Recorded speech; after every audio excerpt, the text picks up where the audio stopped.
Bandal, c'est le Congo central. Maluku, c'est tous le Congo central. Mais quand on a dit non, on a donné à l'État le pouvoir de lotir. C'est-à-dire les conservateurs qui a eu le papier. Et j'ai craint que l'aménageur du territoire tombe dans le même piège. Pour dire maintenant c'est moi. Et donc on passera des gens à Jacques. Oui, c'est une réalité. Et quand l'aménageur, pas l'aménageur, les fonciers arrivent, les cadastres arrivent, il vient et dit, bon chef, vous avez 100 hectares, vos forêts-là dérangent la sécurité de la ville de Kinshasa, on va lotir.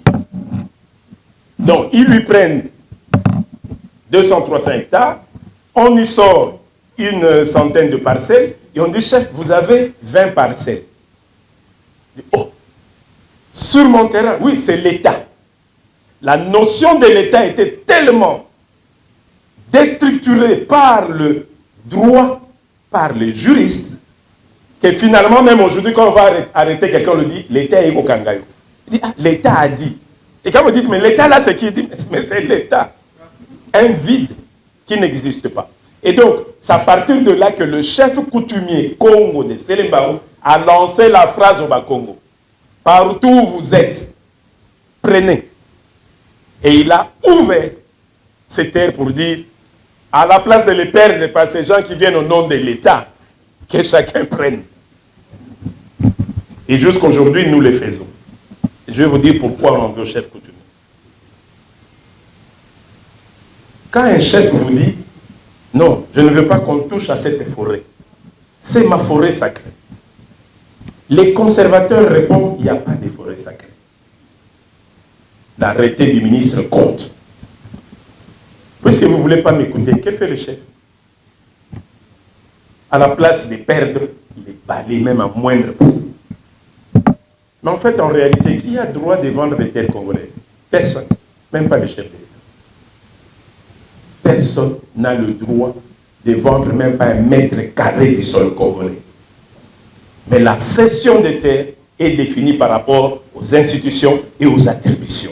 Maintenant, aujourd'hui, on a un décret du Premier ministre qui installe des comités locaux de sécurité. Mais qui est le patron du comité local de sécurité dans un groupement? Mais c'est le chef du groupement. Est-il l'État ou pas? Voilà les confusions. Sauf que si vous prenez ce chef du cadastre, vous l'envoyez dans son village pour aller cadastrer, il va vous dire, ah, mais mon chef va me tuer. Il va vous dire, non, là on ne touche pas à ma famille, là on ne touche pas à mes terres. Donc chez vous, les terres sont sacrées, chez les autres, ils ne les sont pas. C'est ça la difficulté que nous avons. Nous avons accompagné alors l'aménagement du territoire pour cette loi.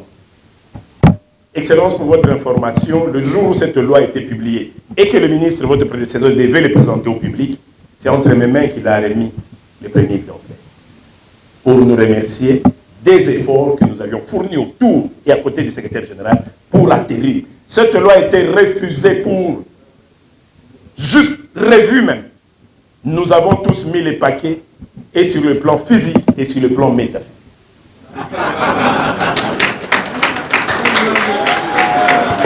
Et le pourquoi? Parce que le salut du chef coutumier repose dans la loi sur l'aménagement du territoire. J'insiste. Nous avons obtenu le code minier. Nous avons obtenu la révision du code minier avec le 5% au moins qui reviennent pour l'instant aux communautés locales. Nous avons obtenu avec le code forestier, nous avançons encore. Mais quand on arrive au foncier, non. Vous, c'est qui? Mais quand ça ne va pas, qu'il faut appeler les Ouazalènes pour défendre les territoires. Mais comment vous voulez nous dire en français? Vous dites que non, ils n'ont pas de valeur. N'est-ce pas une contradiction? Je pense que l'exposé des motifs de la loi sur l'aménagement du territoire a voulu donner à l'aménageur les pouvoirs de refondre, d'équilibrer. C'est ce que dit l'exposé des motifs. Pour rééquilibrer, c'est faire un état des lieux sans sentiment. Nous ne pouvions pas parler de la révision concernant le sentiment de construire dans ce pays si tout allait bien, non? C'est parce qu'il y a un problème. On ne va pas non plus réviser sans connaître les fondamentaux des problèmes qu'il faut toucher. Sinon, on va déshabiller Jacques pour Jean. Et donc, il y a un fondamental dans cela, c'est de dire l'aménagement du territoire à qui on a donné des attributions. Parce que vos chefs de division en province, qui cherchent maintenant à s'installer, oui, en voulant s'installer, ils vont vouloir prendre la place des chefs de division fonciers, qui vont les affronter. Ils vont aller aux chefs de division urbains, ils vont les affronter. Nous voyons d'ailleurs pour l'instant des installations qui veulent se faire sans même que l'autorité coutumière ne soit associée.